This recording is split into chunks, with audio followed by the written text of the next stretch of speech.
84 लाख प्रकार की योनि हैं, 84 लाख प्रकार के जीव हैं। तो जितने भी जीवधारी से हैं, जो भी पैदा होते हैं, उनका जन्म तो माँ बाप के द्वारा हुआ। कहे ये कोई मुश्किल बात नहीं है, माँ बाप तो मिल जाएंगे 84 लाख योनि। सब योनियों में नहीं मिलते तो कुछ में तो मिले हैं, पक्षियों में मिलते हैं, जानवरों में मिलते हैं, मनुष्यों में मिलते हैं। माँ बाप के द्वारा पैदा होते हैं ना सारे। तो कही है कि यह मुश्किल बात नहीं है। वो तो इस 84 लाख योनि में घूमते घुमाते माँ बाप सबको मिलते भी हैं और मिल भी जाएंगे। आगे कही गुरु सेवा और बंदगी। गुरु सेवा का मतलब क्या है कि गुरु सेवा कई लोग इसका गलत मतलब लगा देते हैं। वास्तविक गुरु सेवा है गुरु के वचन की पालना करना। और दूसरी बात जोड़ी कि बंदगी। एक तो होगी गुरु सेवा। गुरु क्या चाहता है, कौन सी सेवा गुरु चाहता है कि शिष्य करे? गुरु चाहता है कि शिष्य प्रभु नाम की भक्ति करे, दूसरों के प्रति भावना अच्छी रखे, दूसरों की हो सकती हो तो उन्हें सहायता करे। पर हित पर उपकार के समान कोई धर्म नहीं है। सबसे बड़ा धर्म है माँ बाप, सास ससुर की सेवा करना, ज़रूरतमंद भूखे गरीब की सेवा करना, असहारा बेसहारा कोई इंसान हो उसकी मदद करना। ये सबसे बड़ा धर्म है इंसान का। और बंदगी क्या है? बंदगी है प्रभु की भक्ति करना, उसको याद करना।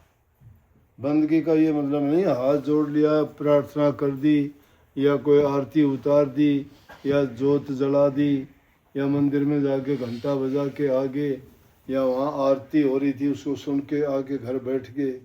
ये बंदगी नहीं है। वास्तविक बंदगी तो ये है कि उस मालिक को हमेशा याद रखो। तो याद कौन इंसान रख सकता है? जिसने सतगुरु से नाम दीक्षा ली है, क्योंकि उसको उस तरीका पता लग गया, उसको इस बात का भी पता लग गया कि प्रभु की बंदगी करने में हमें कौन सा लाभ है।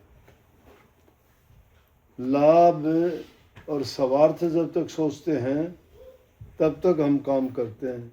दुनियादारी के काम भी अपने लाभ और स्वार्थ के लिए करते हैं, परंतु वो लाभ और स्वार्थ तो सिर्फ दुनियादारी तक का रह जाएगा। उसमें रूह के लिए कोई काम नहीं है। असल काम है जो इस आत्मा के लिए, इस जीव के लिए काम किया जाए। और जीव के लिए जो काम किया जाता है वही सबसे उत्तम काम है। तो वो है बंदगी करना। और गुरु की सेवा क्या है? गुरु की सेवा ये दुनियादारी के रीति रिवाज की सेवा है, वो अच्छी बात है, वो अच्छी बात है। वो सेवा करने से कोई भी सेवा हो, धन की सेवा है, मन की सेवा है, तन की सेवा है और सुरत की सेवा है। 4 प्रकार की सेवा है, तन की, मन की, धन की और सुरत की सेवा। दुनियादारी में अगर धन चला जाए इंसान का कोई बात नहीं, फिर कमा लेगा। तन चला जाए तो सब कुछ गया। इसलिए इंसान का चरित्र ऊंचा अच्छा होना चाहिए। चरित्रवान व्यक्ति होगा वही हर काम में सफलता प्राप्त कर सकता है। जिसका चरित्र ऊंचा नहीं है, ना वो भक्ति कर सकता, ना संसारी काम कर सकता, और ना ही वो सेवा कर सकता। अगर शरीर में रोग है, तकलीफ है, या उसको कोई पीड़ा है, तो शरीर से दुर्बल है, तो अपना उसका रोजाना का चीखना चिल्लाना खत्म नहीं होगा, दूसरे ही काम मदद करेगा। शरीर उसका स्वस्थ है, वो सेवा करेगा। तन की सेवा है दूसरे की मदद करना शरीर से, और मन की सेवा है कि हमेशा अच्छे ख्याल रखना, अच्छी सोच रखना कि भाई वो सबके हित की बात करे, किसी को दुख ना दे, विचारों को पवित्र रखे, प्रभु नाम का सुमरण हमेशा बना रहे।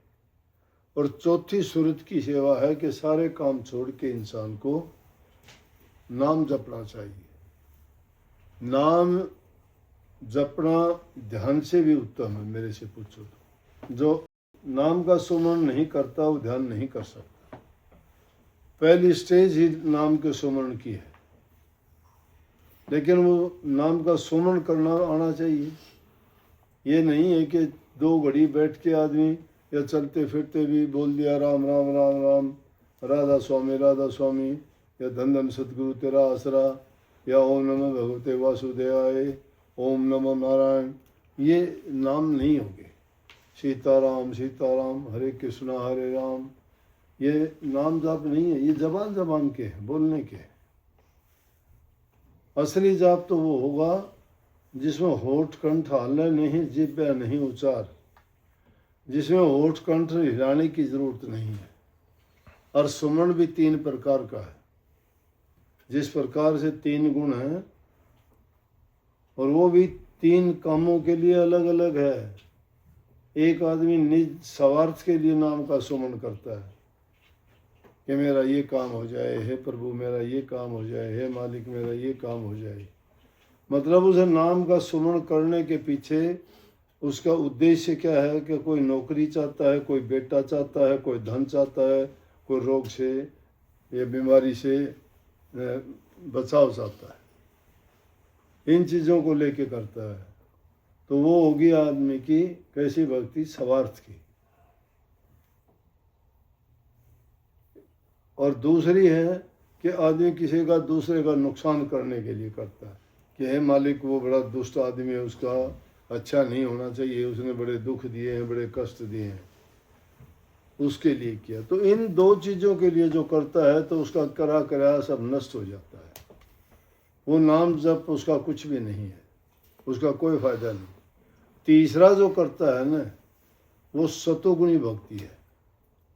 उनमें एक तमोगुणी है जो दूसरे का नुकसान करने के लिए, एक रजोगुणी है जो आदमी अपने हित के लिए करता है, और तीसरी सतोगुणी जो भक्ति है वो ये है, ना तो वो कोई चीज़ की याचना करता है ना चाहता है, सिर्फ वो मालिक को ही चाहता है कि हे मालिक मुझे कुछ नहीं चाहिए, आपके दर्शन चाहिए, आपकी शरण चाहिए, बस आपका मुझे दर्शन हो, आशीर्वाद मिले, इससे ज़्यादा मुझे कोई ज़रूरत नहीं है। तो ना तो किसी का वो हित चाहता है ना खुद का हित चाहता है, वो सिर्फ भक्ति करता है भक्ति के लिए। वो पवित्र भक्ति और ऊंचे दर्जे की भक्ति है, क्योंकि 3 गुण है ना, रजोगुण है, तमोगुण है, सतोगुण है। तो रजोगुण में तो आदमी अपनी दुनियादारी की चीज़ों की, अपने आनंद की, रस की, भोगों की, सुख की यही याचना करेगा। तमोगुणी है इंसान जो है थोड़ा दूसरों के प्रति बुरी भावना, ईर्ष्या, द्वेष, निंदा, इन चीज़ों में पड़ जाता है। सतोगुणी एकदम पवित्र है, परंतु ये हमारे खान पान पे, रहन सहन पे बड़ा निर्भर करता है।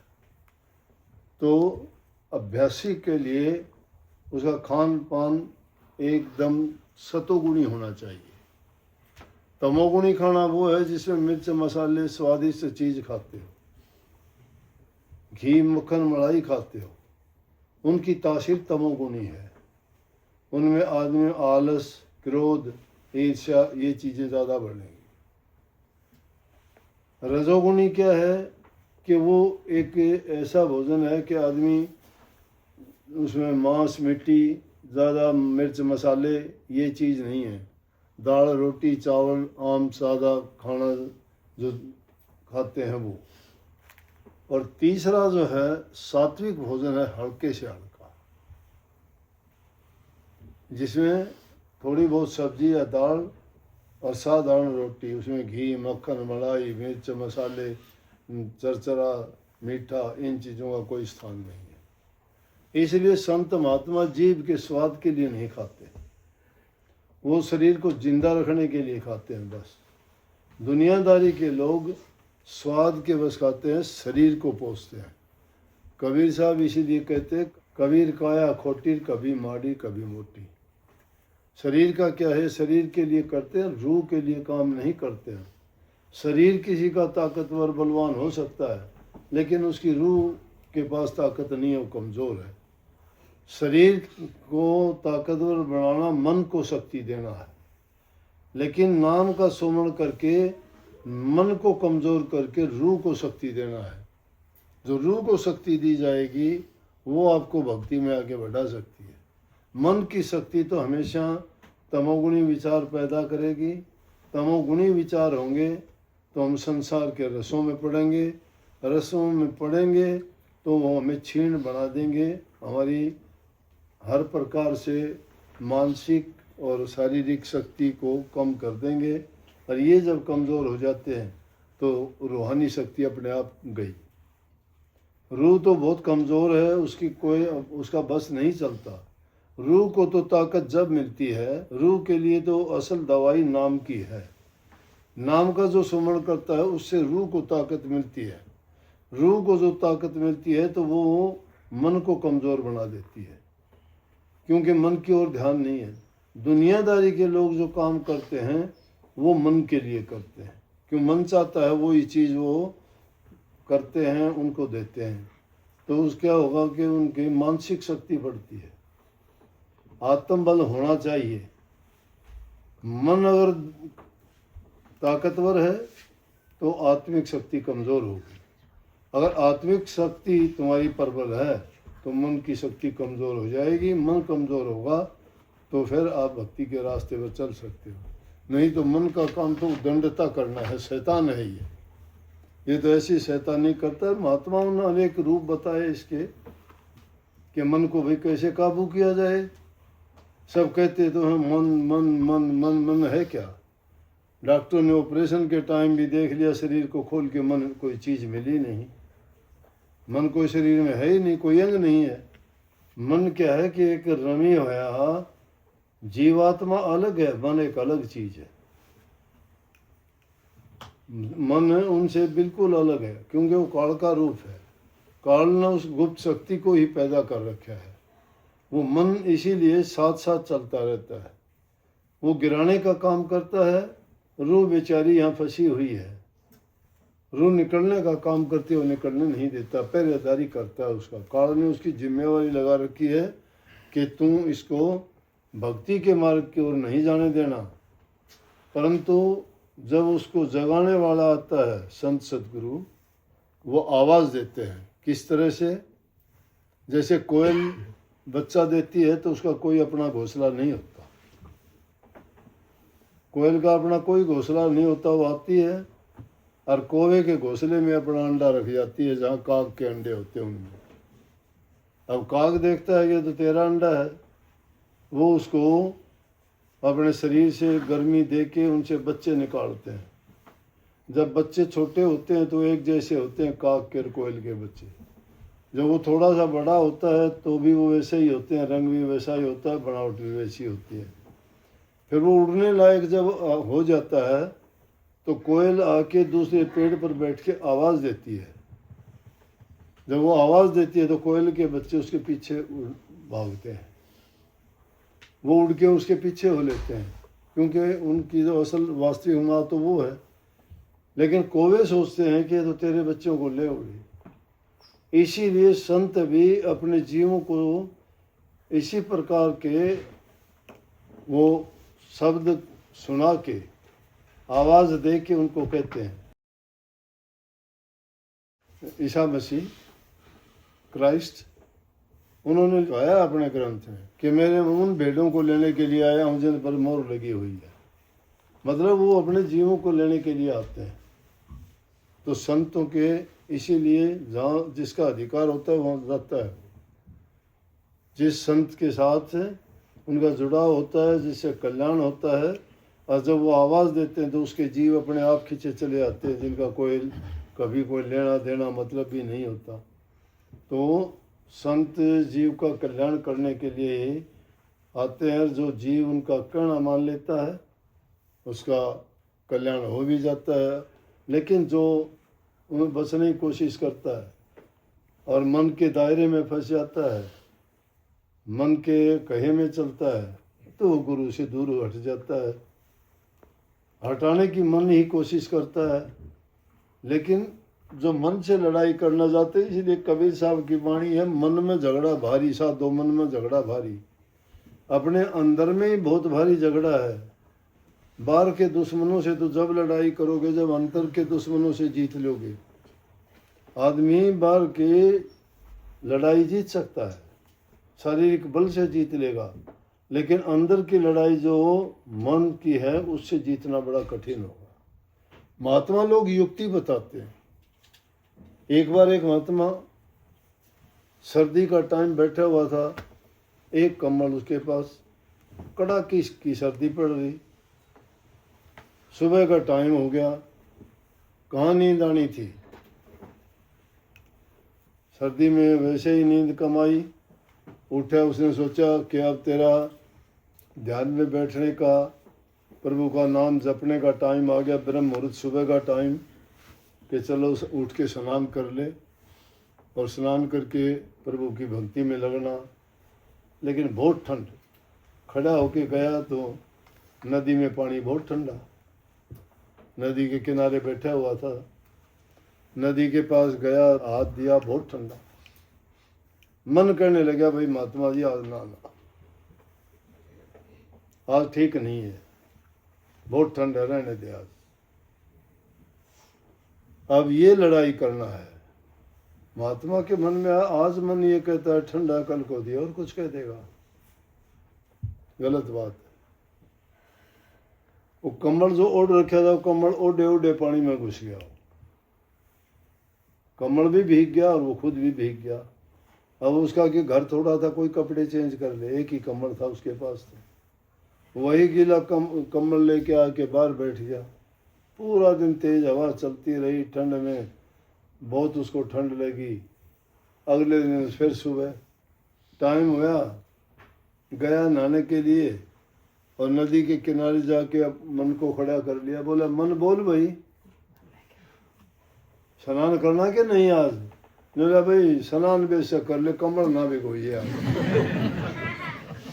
मन से जीतने के लिए महात्मा लोग। एक दिन एक महात्मा जंगल में तप कर रहा, बैठा मस्ती में। क्यों? प्रभु के भजन में जो मगन हो जाता मस्ती में ही रहता है, ना कोई दूसरा आदमी है, ना कोई उसके सामने कोई काम है, ना कोई ऐसी वहाँ घटना है उसको विचलित कर दें। एकांत का स्थान यूँ ही पसंद करते थे महात्मा। तो बैठे बैठे मन में आया कि आज तो जलेबी खाऊं। मन करने लगा आज तो जलेबी खाने को मन करता है। कहने लगा कोई बात नहीं, चलो। जंगल में गया, जंगल में कहाँ से जलेबी आती, लकड़ियाँ इकट्ठी की, बहुत मेहनत करके लकड़ियाँ इकट्ठी करके गट्ठड़ बांध के बाजार में गया, लकड़ियाँ बेची, लकड़ियाँ बेच के हलवाई की दुकान पे गया और कहने लगा भाई जलेबी दे दे। हलवाई ने जलेबियाँ दे दी। जलेबियाँ लेके आके जंगल में आसन पे बैठ के सारी जलेबी सामने रख ली, खाने लग गया। रज के खाई दिल भर के, पेट भर गया, फिर भी खाता रहा, यहाँ तक भर गया। मन बोला बस भाई अब बहुत मेरा मन अब भर गया, अब नहीं खा सकता, पूरी होगी इच्छा। बोला नहीं और खा। कहने लगा और खा यार, इतने अच्छे काम से तो मेरे को उठाया, जो बंदगी करने का टाइम था तो ना मेरे को परेशान किया, तेरे लिए मैं उठ के लकड़ियाँ इकट्ठी की, इतनी तकलीफ उठाई, मैं बाज़ार में गया उनको बेच के आया, फिर तेरी इच्छा पूरी करने के लिए जलेबी ले आया, अब खिलाता हूँ तो कहता है कि बस और खा। बोला बस और नहीं खा सकता मैं। बोला नहीं खानी पड़ेगी। बोला कि उल्टी आ जाए। बोला आने दी, क्या बात है, फिर भी खा। खाते खाते क्या हुआ कि उल्टी आ गई।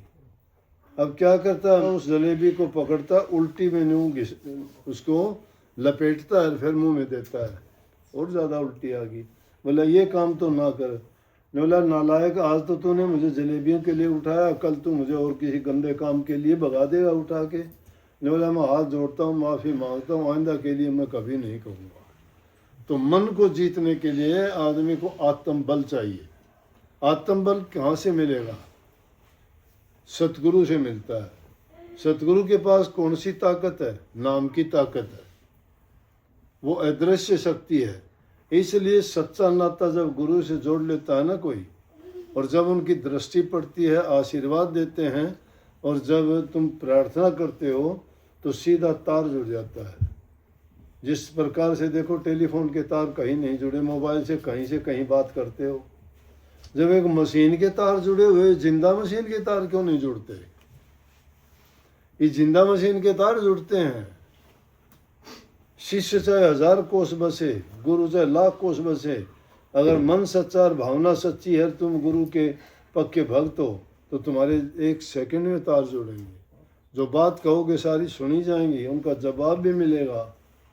बैठे बैठे घर में ही तुम्हें हर प्रकार से हर समस्या का समाधान मिलेगा। लेकिन वो हमारे अंदर शक्ति नहीं है।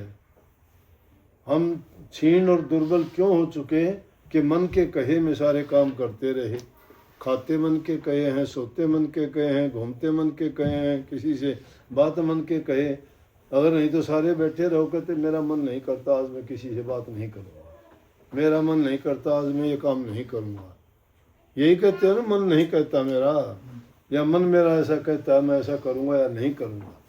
इसलिए मन बड़ा शैतान है, और इस शैतान को गुरु की ताकत के बिना कोई रोकने वाला नहीं है। इसलिए गुरु गुरु के गीत गाए जाते हैं। तो गुरु सेवा और बंदगी, शिष्य को ये दोनों चीज आ जाए ना, कुछ करने का रहता ही नहीं है। इसीलिए कही कि गुरु को जाके अर्पण हो जाओ, समर्पित हो जाओ। समर्पित होना क्या होता है कि अपने मन बुद्धि और चालाकी छोड़ दो। ये सोचो कि गुरु की रजा है कि नहीं है, वो गुरु की मौज है। गुरु की मौज को जो समझ गया तो इस जग को जीत गया, मन को जीत गया। और मन के जीते जीत और मन के हारे हार। इसलिए मन को जीतो, मन जीता जाएगा नाम के सुमरण से। इसलिए मैंने कहा सुमरण पहली सीढ़ी है। जिसका सुमरण पक्का उसका ध्यान अपने आप लग जाएगा। सोचने की जरूरत नहीं है, बैठे बैठे ध्यान लग जाएगा। बात करते करते ध्यान वहीं लगा रहेगा। कितने भी काम करते रहो, बात करते रहो, देखते रहो। सब आपके घर की चीज़ आपको यहाँ बैठे सब पता है कौन चीज़ कहाँ है। क्यों पता है? वो देख रखी है आपने। इसी प्रकार से वो अभ्यास करके हमने देखनी है। फिर वो देख लोगे एक बार अभ्यास करके, वहाँ पहुँच के फिर चाहे बात करते रहियो, सुनते रहियो, देखते रहियो, वो चीज़ तुम्हारे दिमाग में है। अब यहाँ बैठे पूछ लो, कहोगे अरे चाबी लेके आइए, बोला नहीं मिली, बोला कि टेबल पर रखी है, बोला टेबल पर तो नहीं, बोला तो फिर अलमारी में रखी होगी। बता देते हो कि नहीं? तुम्हें याद है कहाँ रखी थी, कैसी है? इसी प्रकार से अंदर का जब अभ्यास करोगे और उन दर्जा में जब पहुंच जाओगे तो कोई दिक्कत वाली बात नहीं है। लेकिन हम करते नहीं हैं। दुनियादारी की चीज़ों में, खाने में होशियार, सोने में होशियार, पीने में होशियार, निंदा चुगली में होशियार, दूसरे बुराइयों में, पाप कर्मों में होशियार। लेकिन नाम के वक्त तो बस इतने आलसी हो जाते हैं कि बहाने बनाते हो। आज सिर में दर्द है, आज बुखार है, आज थका हुआ हूँ, कल कर लेंगे, आज कोई नहीं। अरे और काम, खाना कभी नहीं छोड़ते, नहाना कभी नहीं छोड़ते।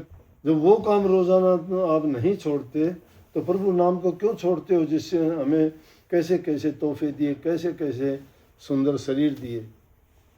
इसलिए लाख काम छोड़ के भी प्रभु का नाम लिया करो, भक्ति किया करो।